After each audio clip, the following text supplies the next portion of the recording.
Shabbat Shalom. Hoy estudiaremos la Parashá Pinjas, que se encuentra en Números 25:10 al 31.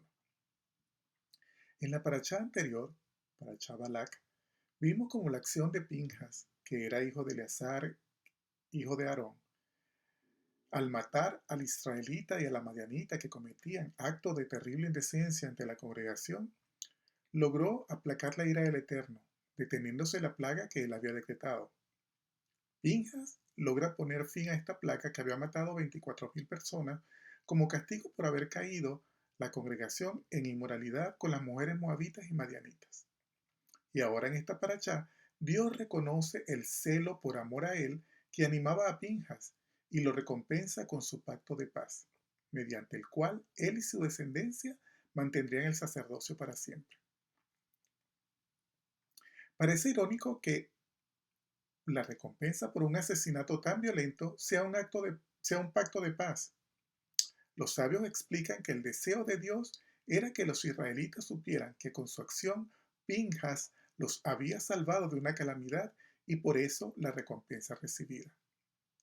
La palabra hebrea shalom, paz, denota la idea de algo completo y perfecto. Si algo es inmoral, la pacificación no es paz ni conduce a la paz. Podemos entonces entender que Pinjas tuvo una intención pura y absolutamente honesta de honrar a Dios con su acto, para que haya sido recompensado con el pacto de paz. Cuando dice en el versículo 25:11 que Pinjas hizo apartar la ira de Dios de los hijos de Israel, sugiere que Pinjas actuó como Dios lo hubiera hecho, y es por eso que recibió tan grande recompensa. Cada uno de nosotros posee cualidades propias del Eterno, y cuando actuamos de acuerdo a estas cualidades recibimos una recompensa mayor. Antes de matar a Simri, Pinjas no era un cojén, a pesar de que era un leví. Hashem había designado solo a Aarón, a sus hijos y su futura descendencia. Los nietos de Aarón, nacidos previamente al ungimiento de los Kohanim, no estaban incluidos. Ahora Pinjas se convirtió en cojén por sus propios méritos, y no solo él, sino también sus descendientes para siempre. Podemos preguntarnos, ¿solo Pinjas vio lo que estaba ocurriendo? Cuando Pinjas vio lo que estaba pasando y que los demás no hacían nada, pudo haber pensado, ¿porque tengo que ser yo quien haga algo? Pero él no pensó así, sino que mostró entusiasmo y actuó como si él solo tenía el deber de hacerlo. A veces nosotros somos confrontados a situaciones similares, sea por cuestiones de inmoralidad, injusticia, etc. Y muchas veces por el miedo a no ser aceptados, o a parecer demasiado religiosos, o ridículos, o simplemente por negligencia, preferimos seguir lo que hacen los demás y no actuamos. Hay una clara enseñanza en el hecho de que los 10 mandamientos fueron dados en forma singular y personal. Si ellos fueron dados a todo el pueblo, deberían estar escritos en forma plural. Sin embargo, fueron escritos en forma singular para que sintamos que fueron dados a cada uno de nosotros por separado. Cada individuo tiene la obligación de cumplir la Torá, sin que le importe lo que hacen los otros o lo que dejen de hacer. Pinjas no pensó, no calculó, no analizó los pros y los contras. Él simplemente actuó sin miedo. Esto no quiere decir que debemos actuar siempre sin pensar. Pensar antes de actuar, sopesar las posibilidades, no precipitarnos, está bien. Pero cuando se trata de nuestra herencia como pueblo de Dios, nuestros valores y de lo que creemos, nuestro compromiso con la Torá debe ser total. Pinjas fue recompensado con el sacerdocio perpetuo justamente porque hizo lo que hacía el sacerdote al ofrecer sacrificio por la expiación del pueblo. Como ya lo mencioné antes, su acto rescató al pueblo entero de la muerte, porque todos ellos eran culpables por tolerar el mal en su medio. De ahí que la acción de Pinjas benefició a todo Bené Israel. Aplacando la ira del Todopoderoso, Pinjas aseguró la supervivencia del pueblo de Israel. Por lo tanto, él mismo sobrevivió para siempre. Esto nos lleva a pensar que las malas acciones ejecutadas de manera pública tienen un nivel tóxico superior que inciden desfavorablemente en la sociedad. Por la desobediencia de uno solo, sufrió todo el pueblo. Sin embargo, también por uno solo, el castigo fue detenido.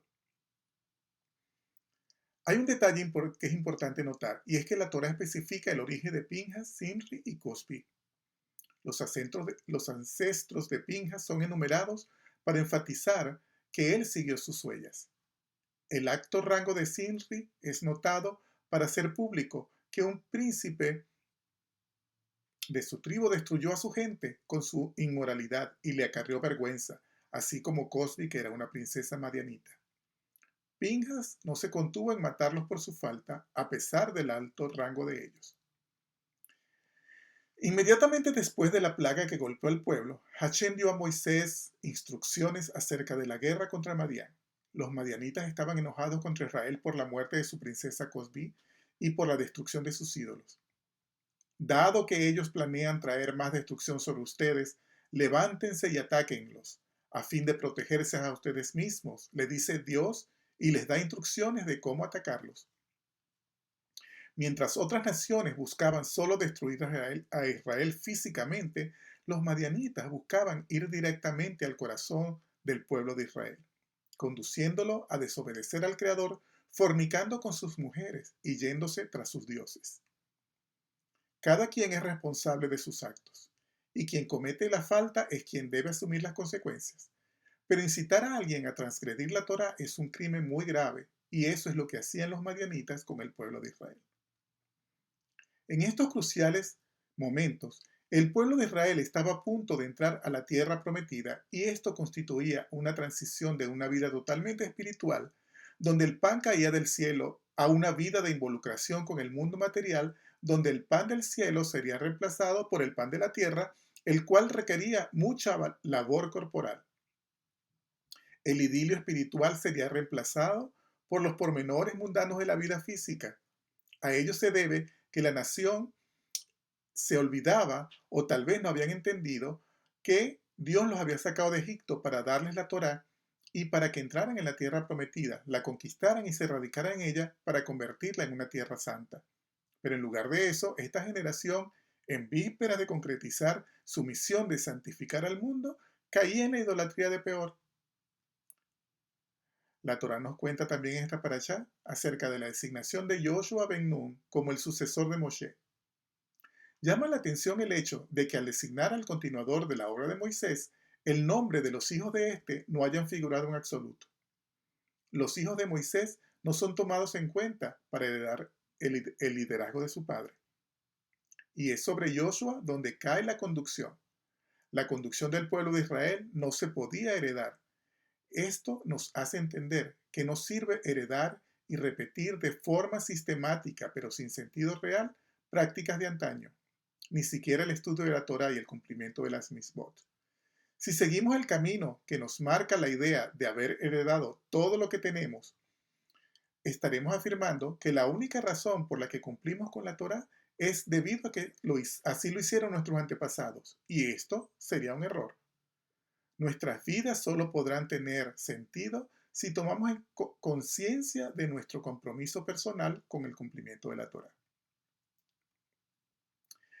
Hay una historia también en Parashá Pinhas acerca de un episodio en que 5 mujeres de la tribu de Menashe solicitan que a ellas, que no tenían hermanos y que su padre no formó parte de la rebelión con Coré, les fuera reconocido el derecho de herencia para mantener el nombre de la familia. La fe de estas mujeres nos enseña que la misericordia de Dios es para todos de manera igualitaria. Efectivamente, en Israel, a la mujer se le consideraba como propiedad de su padre, quien luego la transfería al esposo a cambio del pago de una dote. En humildad y sabiduría, las 5 hijas de Zelofehad ejercieron su influencia para que Dios creara una nueva ley que permitiera a las mujeres ser propietarias de tierras. Zelofehad había muerto sin tener hijos varones.